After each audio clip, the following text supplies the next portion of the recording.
السلام عليكم اخواني اخواتي. اول حاجه، ما تنسوش عفاكم معكم واحد لايك واحد سبسكرايب، حيت ان شاء الله باغي نطلعوا ان شاء الله من نشر 6 لواحد 10000 مشترك. لكم الفضل ولله سبحانه وتعالى. ندخل في الخبر.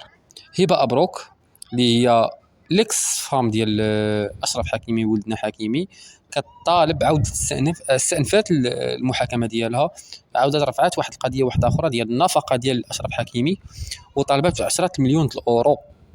واش كيبان لكم اخوتي واش هادشي هو هذاك ولا لا؟ واش كيبان لكم ان المراه او المراه الاوروبيه ماشي المغربيه، بيان سور المغربيه مسكينه راه واخا تطلق مسكينه شحال تجيها في النفقه كاع، داكشي كتجيها في النفقه كتخسر اكثر منه ما تشري حتى الحوايج لولادها. حنا كندوي على المراه الاوروبيه دابا وعلى اوروبا وعلى امريكا.